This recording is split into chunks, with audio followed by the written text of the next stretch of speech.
In this video, we will walk you through the backend we created to build our ticketing app where users can ask questions or provide feedback. We will show you how we structured the information in our database, what API endpoints we created to interact with our user interface, and how we secured those endpoints to restrict user access. If you'd like to follow along, you can find the link to the Xano snippet in the video description if you're watching this on YouTube, or on the course page if you're watching this on the WeWeb Academy. This snippet will allow you to create your own instance of the backend I'm about to show you. Okay, I highly recommend you watch the Design to Data video before you deep dive into this backend walkthrough, but just in case you don't have time, here's a quick refresher. We are building a ticketing app where people can view the list of tickets that they submitted, they can update a ticket, and they can create a ticket like asking a question, sending product feedback, or reporting a bug. We asked ourselves what that meant in terms of what pages we need to build in our front end, what information we needed in our database, and what API endpoints we needed so that our user interface could interact with our backend. So let's have a look at our database. We chose Xano as a tool. We could have built this in Supabase, or we could have hard-coded it. We chose Xano for this example, but the logic applies to any database or backend you're building. So we decided to go with 3 tables: our list of tickets, our list of users, and a list of comments. Generally speaking, when you're building a database, it's good practice to think of one topic equals one table. So we could have one big table with all the tickets, and then we could have a column for the name of the user, and a column with the email of the user, and a column with their date of birth. But that would not be best practice. It's best practice to separate topics into different tables. Something else we could have done is we could have had one table for the status of a ticket and link to that status to that table in the ticket table, and we could have a separate table with a type of tickets, and in the tickets table have a reference field to that table.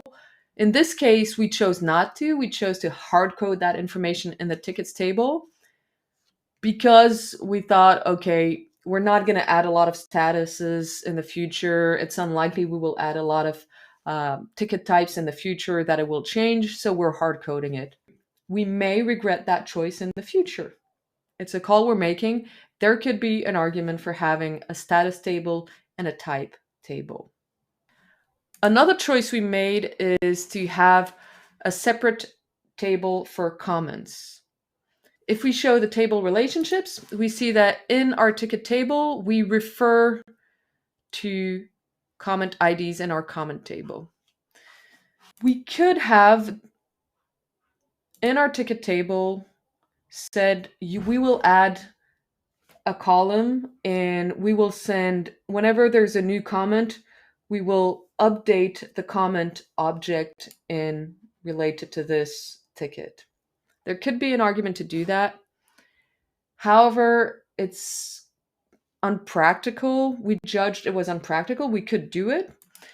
However, if we look at our comment table, we see that there's more information than just a comment in our comment table. We also want to decide if we should display the comment or not. We want to potentially display it using a different color.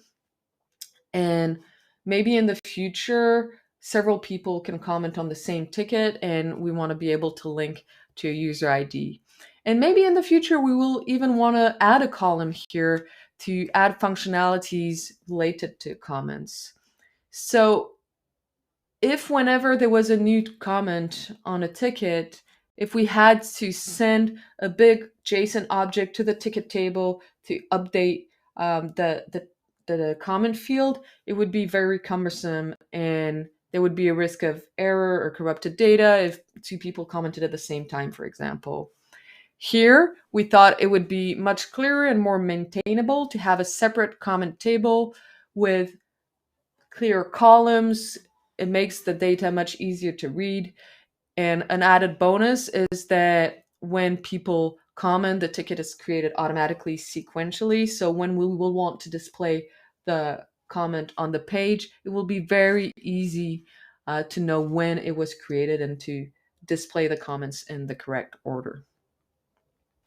When deciding which tables to create, you want to think about one topic equals one table. You want to group related information together in the same table. For example, information about a ticket in the ticket table, information about a user in the users table.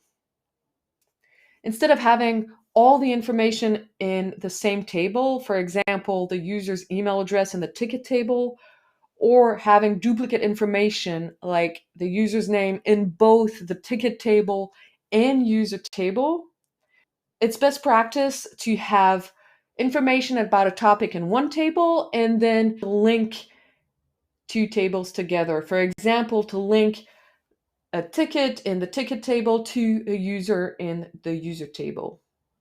This is important because it makes it easier to address two key database requirements. One, avoid duplicate information, and two, ensure the integrity and accuracy of your information. So, for example, a common use case would be for a user to update their email address. If you have two separate tables, a ticket table and a user table, with a reference to the user in the ticket table, then it's great. You just need to update the user table and the ticket is up to date because the reference hasn't changed. But imagine if you had the username or user email in the ticket table, you would have to update the information twice, which would not make sense. And maybe you would forget to update it in the ticket table. So you would have corrupt information or weird conflicting information with one email address in the user table and another in the ticket table. So best practice, one topic, one table, and reference fields between those tables. There's only so much we can cover in this video, but we've added a few helpful resources to learn more about database design in the course handbook that accompanies this video. So if you're watching this on YouTube, it will be in the video description. If you're watching this on the WeWeb Academy, it will be on the course page. Database design is key to building a web app that scales, so we highly recommend that you take a bit more time to understand the basics. Now let's have a look at our endpoints. The first thing we notice in Xano here is that all our endpoints except one are protected by authentication. Authentication required, authentication required, authentication required, and so on and so forth. The only endpoint that is public is the login endpoint because obviously if someone needs to log in, they are not authenticated. So if I require the user to be authenticated to be able to log in, we're gonna, things are gonna get messy very fast. So all of our endpoints are private. That's the way we want it because in our case, we want people to be logged in to send us a question or product feedback or report a bug. That way we know where to answer them. So that's the first thing. Second thing to note is that on our endpoint to get users' tickets, so it's protected, the user needs to be authenticated. But something else we did is we added a filter in Xano to make sure that the user ID related to the ticket in the ticket table matched the ID of the user who is authenticated. So what that means is that if I am logged in as user 3, if I run this, I will get only the tickets for user ID 3, user ID 3, user ID 3. This is one way to do it in Xano. It looks like this and may look like something else in the tool you're using if you're using a different no-code backend. But the idea here is we're filtering data to make sure that when a user gets tickets, they only get their own ticket. The backend only sends their ticket. The data is filtered directly at backend level and not at frontend level. The reason for doing this is that if we don't filter at backend level, if the backend sends all the tickets and we add a filter at front-end level on the user ID, the information of other users is still available in the browser's inspector. So there is a potential security and privacy issue. If you're not sure what I mean by that, if you're not sure how that works, I invite you to watch our dedicated video on how to build a secure web app in no code. Another interesting endpoint is the endpoint to get all the tickets. What we see here is that before we ask for the tickets, we fetch the user. We ask to get information about the user who is currently authenticated. And then we have an access control check where we say, is that user's role admin or not?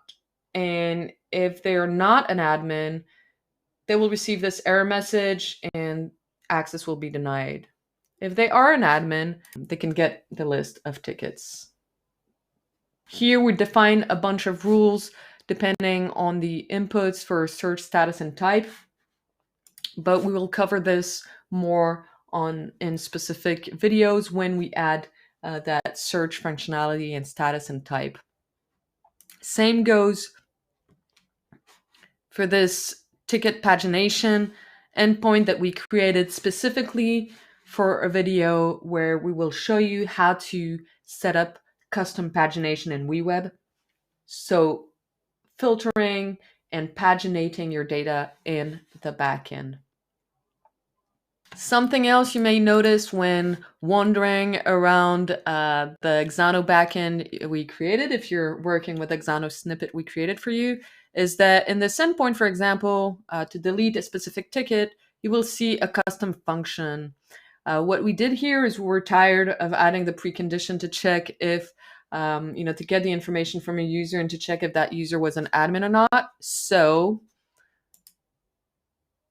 in Xano, in the functions, we created a specific function to check if the user was an admin or not. That's it. That's how we built our backend. So 3 key takeaways. First, try to think of a table as a place where you group related information. And then link different tables together when it makes sense. For example, have all your information about tickets in a ticket table and link to a user and have all the information about that user in a separate user table. Secondly, try to be mindful of the data that your backend sends to your front end. So for example, one thing we did is filter tickets based on the user who was connected. Adding those filters can help you ensure security and privacy for your data. Thirdly, and perhaps most importantly, check that you have added authentication requirements and control access checks to make sure that only authorized users can read or update data. Of course, there's more to database design and backend engineering than this, but we believe these 3 core principles will help you build a backend that can scale with your app. The more complex your projects, the more we encourage you to learn more about these topics. We've added a few resources in the Academy handbook. If you're watching this on YouTube, it will be in the video description. If you're watching this on the WeWeb Academy, it will be on the course page.